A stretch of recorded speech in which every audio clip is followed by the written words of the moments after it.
म्हणून आपण ताठ मानेनं जगतो अशा सर्व महामानवांना, महानायकांना या प्रज्ञापीठावरून, प्रज्ञामंचावरून मी प्रतीक्षा गुरनुले मानाचा मुजरा करते आणि आपल्या सगळ्यांना 199व्या राष्ट्रपिता क्रांतीसूर्य महात्मा ज्योतिराव फुले यांच्या जयंतीच्या मनपूर्वक शुभेच्छा देते। सुरुवातीला म्हणजे वक्ता वगैरे म्हटल्यावर 2-4 शायरी कविता वगैरे नाही सांगितलं तर समाजाला वक्ता आहे असं वाटत नाही, म्हणून एक तो ट्रेंड आहे म्हणून 2 ओळी सांगते। माझ्या मित्राच्या सागर चव्हाण असं लिहितात की मारले आधी लोकांनी माय सावित्रीला शेण पोरी, मारले आधी लोकांनी माय सावित्रीला शेण पोरी, असाच नाही आला तुझ्या हातामध्ये पेन पोरी, असाच नाही आला तुझ्या हातामध्ये पेन पोरी। आमच्या हातात पेन येण्यासाठी सावित्री आईची दगड, धोंडे, शेण याचा मारा सहन केला आणि हा जो प्रवास पुढे नेत असताना महात्मा फुले थॉमस पेनच्या विचारांनी प्रभावित झाले आणि ते महाराष्ट्राचे मार्टिन ल्युथर किंग झाले आणि महात्मा फुलेंनी आपल्या पत्नीला शिक्षित करून या समाजातल्या महिलांना शिक्षण देण्याचं काम केलं। मी जाणीवपूर्वक सांगते, या प्रज्ञामंचाचा आहे आणि या प्रज्ञापीठावर मी फार वेळ सुद्धा तुमचा घेणार नाही, फक्त एवढं सांगते की आमचे शेणाचे हात होते कालपर्यंत, आमचे शेणाचे हात होते, आज जे पेनाला लागले ते सावित्री आईमुळे लागले आणि महात्मा ज्योतिराव फुले यांच्यामुळे लागले। म्हणून आपण या ठिकाणी मला समाज प्रबोधनकार, लेखिका, कवयित्री, वक्ता अशा विशेषणांनी सन्मानित केलं। खरं तर हा आयोजकांचा मोठेपणा आहे, यात माझं काहीच नाही, पण समाजापर्यंत विचारांची शृंखला पुढे नेत असताना या शृंखलेचा धागा होण्याचं जेव्हा मला भाग्य लागतं तेव्हा महात्मा ज्योतिराव फुलेंना आणि क्रांतिज्योती सावित्रीबाई फुलेंना मी हार घालून अभिवादन एकदा करणारही नाही, पण संकटात हार न मानता लढण्याची माझी तयारी आहे। हेच महात्मा फुलेंना माझं खरं अभिवादन आहे आणि तो मी प्रयत्न करते। एकदा मी महात्मा फुलेंच्या पाया पडणारही नाही, पण या बहुजनवादी शाहू फुले आंबेडकर या चळवळीचा पाया झाल्याशिवाय राहणार नाही, हे माझ्या सावित्री आईला आणि महात्मा फुलेंना माझं खरं अभिवादन आहे। याचं कारण असं की आम्ही आता हा या ठिकाणी सन्मानजनक भावानं पुतळा या ठिकाणी उभारण्यात आला, त्यासाठी माझे आमदार साहेबांनी निधी दिला। सन्माननीय आमदार साहेबांनी या मागची भूमिका स्पष्ट करताना ज्या वेळेस या समाजाला गरज पडेल त्या वेळेस मी पाठीशी आहोत असं आश्वासित केलं। या ठिकाणच्या पाहुण्यांनी सुद्धा या आमच्या समाज बांधवांचं कौतुक केलं, पण मुद्दा असा आहे की पुतळ्याच्या अनावरणाला जेव्हा गर्दी असते तीच गर्दी तेलंगणातल्या संगारेड्डी जिल्ह्यामधील तेल्लापूर या ठिकाणी क्रांतीसूर्य महात्मा ज्योतिराव फुले यांच्या पुतळ्याची तोडफोड झाली। निवेदन द्यायला समाजातली माणसं फार कमी होती आणि अनावरणाला असतो, मग आमच्या महामानवांवर जेव्हा अत्याचार होते त्यावेळेस निवेदनात, आंदोलनात आणि मोर्चात आम्ही कमी असतो। मला असं वाटतं महापुरुषांच्या अनुयायी जर महामानवांचा विचार पुढे नेण्यात जर मागे पडत असेल तर महामानवांच्या मृत्यूबरोबर महामानवांच्या विचारांचा सुद्धा मृत्यू करण्यामध्ये महामानवांचेच अनुयायी असतात। आम्हाला भक्त नावाची परंपरा नकोय, आम्हाला अनुयायी या समाजात उभे करायचे आहे आणि ही बाब आम्ही लक्षात घेतली पाहिजे। या ठिकाणी जयघोष मोठ्या ताकदीने दिला, याच ठिकाणी नाही, उद्या नांदेड जिल्ह्यात माझं व्याख्यान आहे, जिथं आम्ही जातो त्या ठिकाणी जय जिजाऊ, जय शिवराय, जय ज्योती, जय क्रांती, जय भीम, जय संविधान, आम्ही जयघोष खूप ताकदीने देतो। पण मला असं वाटतं की जय ज्योती, जय क्रांती हा जयघोष ताकदीने देण्यापेक्षा जय ज्योती, जय क्रांती या जयघोषातली ताकद ज्या दिवशी आम्हाला समजेल त्या दिवशी आपला अखिल बहुजन समाज या देशावर राज्य करेल। कारण डॉक्टर B.R. आंबेडकर आम्हाला म्हणाले होते, जा तुमच्या घराच्या भिंतीवर लिहून ठेवा की तुम्हाला शासनकर्ती जमात व्हायची आहे। ही बाब आपण लक्षात घेतली पाहिजे आणि आज आमची परिस्थिती अशी आहे, आज आमच्या महाराष्ट्राचं चित्र कसं आहे की आज खराच सारखा ज्योतिषी आमच्या महाराष्ट्रामध्ये काय काम करतो, आमच्या महिलांना नागवण्याचं काम करतो, आम्हाला फसवण्याचं काम करतो आणि अशाही परिस्थितीत मी उपस्थित समाज बांधवांना सांगू इच्छिते की आम्हाला ज्योतिषांची नाही, आम्हाला ज्योतिबाची गरज आहे आणि आम्ही ज्योतिबांचा विचार माणसं पुढे नेणारे आहोत। आज फुल्यांचं आडनाव फुले गोरे होतं, नंतर फुले झालं, सावित्री आई आणि महात्मा फुले यांचं आडनाव जरी फुले असलं तरी रस्ता आयुष्याचा काट्यांनी भरलेला आहे। म्हणून महात्मा फुलेंच्या आणि सावित्रीबाई फुलेंच्या यांच्या वाटेवर चालणाऱ्या माणसाच्या पायाला काटे रुततात, त्यांना वेदना होतात आणि माणसं विचार वारसा अर्ध्यातून टाकून निघून जातात। महामानवांच्या विचारांचा वारसा स्वीकारणं फार सोपं असतं, पण टिकवता माणसाच्या नाकी नव येते। चळवळीत माणसं काही असेच बर्बाद होत नाही आणि जी माणसं बर्बाद होतात, जी समाजासाठी लढतात, जी समाजाचा विचार पुढे घेऊन चालतात, भले आपले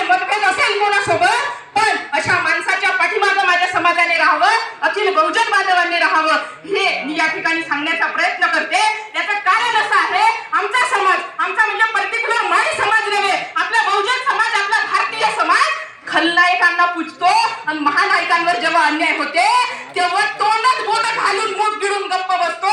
त्या वेळेस आम्हाला आमची लेखणी पजवावी लागते, आमच्या वाणीतून बोलावं लागतं आणि या समाजापर्यंत आमचा विचार न्यावासा वाटतो. कारण नसते महात्मा फुले आम्ही कोणीच नसतो. मी तर मादी होते, ह्या सगळ्या आम्ही तर मादीच होतो. ह्या महामानवांना आम्हाला माणूस बनवलं. मादी होण्यापासून माणूस होण्यापर्यंतच्या प्रवासाचं नाव सावित्रीबाई फुले आणि क्रांतीसूर्य महात्मा फुले आहे. चुलीच्या धुरापासून राष्ट्रपती पदाची धुरा सांभाळण्यापर्यंतच्या प्रवासाचं नाव महात्मा फुले आहे. एवढंच नाही, पाळण्याच्या दोरीपासून राजकारणाच्या दोरीपर्यंतचा प्रवास हे श्रेय महात्मा फुलेंचं आहे. आईपर्यंतच्या प्रवासाचं नाव महात्मा फुले आहे. म्हणून आपला बाप व्यवस्थेला शरण जात नाही.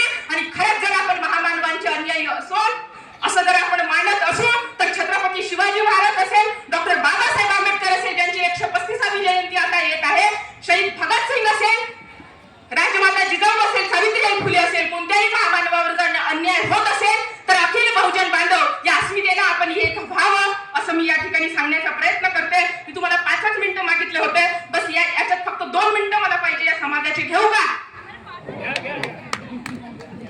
मागितलं तेच आपण घेतलं पाहिजे. हिसकून घेण्याची प्रवृत्ती माणसाला एक दिवस बर्बाद करते आणि कोणाचा वेळ सुद्धा अतिरिक्त घेऊ नये. कारण ज्यांना विचारांचं वेळ असते ती माणसं आपोआपच वेळ देत असतात. आम्ही पुतळ्यातून महामानव जिवंत ठेवण्याचा जो काही प्रयास करत आहोत, आम्ही प्रयत्न करत आहोत. पुतळ्यातून महामानव जिवंत नक्कीच राहिले पाहिजे. पण पुतळ्यातून महामानव जिवंत ठेवण्याच्या प्रवासाला पुस्तकातून महामानव जिवंत ठेवण्याचा प्रवास सुद्धा जोडला पाहिजे. कारण जो समाज वाचत नाही त्या समाजाला भिकेचे डोहाळे लागतात. तुमचा माझा बाप व्यवस्थेसमोर शरण जात नाही. म्हणून माझ्या पाठीला फार मणक्याचा आजार होऊ शकतो, पण कोणाच्या बापासमोर झुकण्याचा आजार होत नाही. कारण माझा बाप आहे क्रांतीसूर्य तात्यासाहेब ज्योतिबा गोविंदराव फुले. आणि आम्ही फुल्यांना मानणारी माणसं आहोत, आम्ही बाबासाहेबांना मानणारी माणसं आहोत, आम्ही छत्रपती शिवरायांना मानणारी माणसं आहोत. आणि जी माणसं महात्मा फुल्यांना, छत्रपती शिवाजी महाराजांना, सावित्रीबाईंना मानणारी असते ती माणसं चिकित्सा करतात आणि विवेकवादीपणातून आपली भूमिका या समाजापुढे नेतात आणि या समाजासाठी लढण्याचा प्रयत्न सुद्धा करतात. आपण सुद्धा असाच प्रयत्न करावा.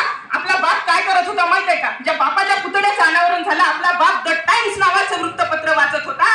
माफ करा महात्मा फुले, आम्हाला माफ करा. तुम्ही द टाइम्स नावाचं वृत्तपत्र वाचत होते. आमच्या घरामध्ये 2 रुपयाचं वृत्तपत्र येत नाही आणि आमच्या बायकोला 2000ची साडी प्रत्येक सणाला लागते. हे वैचारिक दारिद्र्य एक दिवस आम्हाला मातीत घातल्याशिवाय राहत नाही. असं म्हणलं की या वर्गाला आमचा राग येतो. प्रतीक्षा गुरनुले नावाचा प्राणी आम्हाला कार्यक्रमात नको. फार प्रक्षोभक बोलते, फार आडव्या हाताने घेते. पण या समाजामध्ये ज्या वेळेस आम्ही समाज प्रबोधन करतो त्या वेळेस या समाजाच्या वेदना आम्हाला ज्या होते त्या शब्दात बसत नाही. आणि असंही कोणताही कवी निसर्गावर, चंद्रावर, ताऱ्यावर लिहू शकतो आपल्या प्रियसीच्या डाळिंबासारख्या ओठावर कविता. पण कार्यकर्त्याच्या वेदनेवर कविता लिहिणारा जो कवी असतो ना, त्याला माहित असते की कार्यकर्ता बनून चळवळीत जगणं म्हणजे किती कुत्र्याचे हाल होतात माणसाचे. म्हणून परिवर्तन म्हणजे फक्त एका पक्षाला शिव्या देणं नव्हे, प्रबोधन म्हणजे पर्टिक्युलर एका कास्टला टार्गेट करणं नव्हे, आणि विद्रोह म्हणजे काही फोटो सेशन नव्हे, आणि चळवळ म्हणजे फोटो काढणे आणि 365 दिवसातला एक दिवस सेलिब्रेट केल्यानंतर 364 दिवस गायब असणे. आम्ही याला चळवळ म्हणत नाही. आम्हाला महात्मा फुलेंच्या विचारांचा वसा आणि वारसा पुढे नेण्याचं काम करायचं आहे आणि तोच आम्ही करण्याचा प्रयत्न करतो. आपल्या बापाला अंतिम क्षणी लकवा मारला होता महात्मा फुलेंना. डाव्या हाताने पुस्तकाचं लेखन केलं. माफ करा महात्मा फुले, आम्हाला तुम्हाला मानणारा तुमचाच अनुयायी, तुमच्याही समाजातला आणि बहुजन समाजातला पोरगा, तुम्ही हाताला लकवा मारल्यानंतर डाव्या हाताने ग्रंथाचं लेखन केलं. आमचं पोट्ट 3 तासाचा पेपर लिहत नाही. बापाने किती महागड्या ट्युशन लावून दिल्या तरी हे आमच्या समाजाचं वैचारिक मागासलेपण आहे. ते आमच्या समाजाचं दारिद्र्य आहे आणि आमच्या समाजाचं दुसरं दारिद्र्य, आमच्या म्हणजे माडी समाजाचं नाही, समस्त बहुजन समाजाचं दारिद्र्य आहे. माणसं रिटायर्ड झाली की समाजसेवा करण्याच्या नादी लागतात आणि शिक्षण घेण्याच्या काळामध्ये राजकारणी बनण्याच्या नादाला लागतात. महात्मा फुले तुमचे शिष्य डॉक्टर बी.आर. आंबेडकर म्हणाले होते की शिका, संघटित व्हा आणि संघर्ष करा. आम्ही फार क्रमच चुकवलाय आणि ज्या समाजाने हा क्रम चुकवलाय त्याची वाट चुकली, ज्याची वाट चुकली त्याची वाट लागली. आणि वाट लागलेल्या समाजाला जर वाट आम्हाला दाखवायची असेल तर आम्हालाही काही काळ वाट पाहावी लागेल. हे सुद्धा सत्य या समाजासमोर सांगण्याचा प्रयत्न केला पाहिजे. मागच्या वर्षी 10 एप्रिलला महात्मा फुले यांच्या जीवन कार्यावर आधारित फुले नावाचा चित्रपट प्रदर्शित झाला.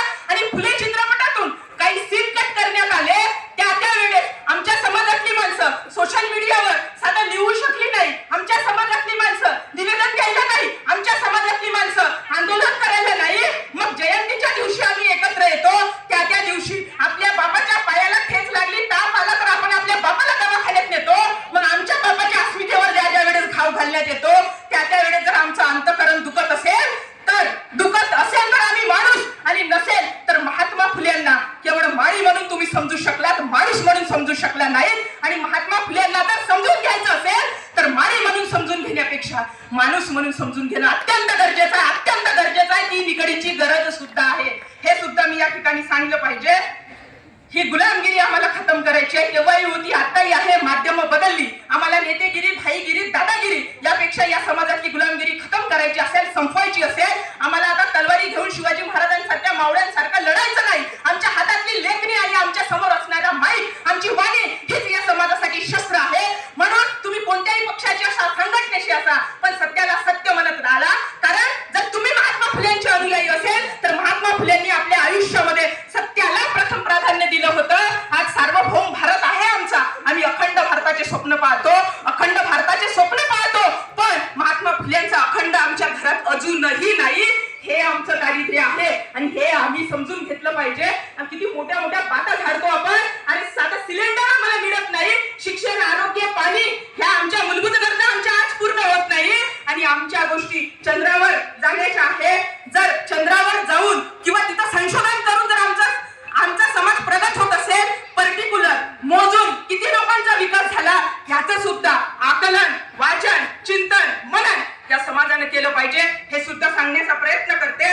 आणि शेतकऱ्यांच्या डोळ्यातले जर आम्हाला आसू पुसायचे असेल तर हे महामानवा, तुझ्याच हातातला शेतकऱ्यांचा आसूड आम्हाला घ्यावा लागेल. आणि तुमच्याच मुळे महात्मा फुले, तुमच्याच मुळे आज घराघरामध्ये शिक्षित रत्न पैदा होत आहे.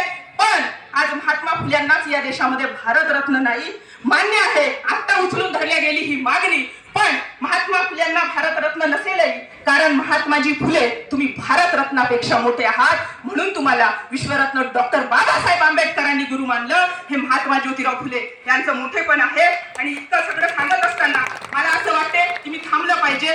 कारण फार बोललं की महत्वाच्या शब्दाला मान राहत नाही, किंमत राहत नाही. आणि दुसरी गोष्ट, माझा सन्मान केला, सत्कार केला, आपला कितीही सन्मान झाला आणि सत्कार झाला तरी माझे शब्द घेऊन सांगते, हार तुरे फुलांचे ह्या तर कोमेजून जाणाऱ्या गोष्टी, हार तुरे फुलांचे ह्या तर कोमेजून जाणाऱ्या गोष्टी. दरवड मागे उरण्यासाठी जिंदगी घासावी लागते, दरवड मागे उरण्यासाठी जिंदगी घासावी लागते. आपण मला सन्मानित केलं. आपण सगळी माणसं मोठ्या मनाची आहेत म्हणून मनपूर्वक धन्यवाद. महात्मा फुल्यांना आपण सत्यशोधक असं संबोधतो. म्हणून जाताना शेवटच्या 2 ओळी सांगते की सत्याच्या शोधामध्ये सततची एक वाट निवडली की माणसाला कोणत्याही एका शुद्ध धर्माच्या कप्प्यात बंदिस्त व्हायची काही एक गरज राहत नाही. म्हणून सत्यापासून सत्यशोधक होण्याचा जर आपण प्रवास केला, महात्मा फुल्यांना हे खरं अभिवादन असू शकतं. कारण या जगाला, या समाजाला तारू शकतो तो तुकडोजीच्या खंजरीचा विश्वधर्म आणि महात्मा फुल्यांचा सार्वजनिक सत्यधर्म. म्हणून सरतेशेवटी आपण फुल्यांचे सच्चे अनुयायी व्हा एवढंच सांगते. आणि माझेच शब्द उसने घेऊन फक्त एवढं म्हणते की ज्ञानदान केले बहुजनांना, ज्ञानदान केले बहुजनांना, तोडून जाती धर्माच्या भिंती. दश दिशात नाद गरजुदे, जय ज्योती जय क्रांती. दश दिशात नाद गरजुदे, जय ज्योती जय क्रांती. मनपूर्वक धन्यवाद. जय ज्योती जय क्रांती, जय जिजाऊ, जय शिवराय, जय भीम, जय संविधान.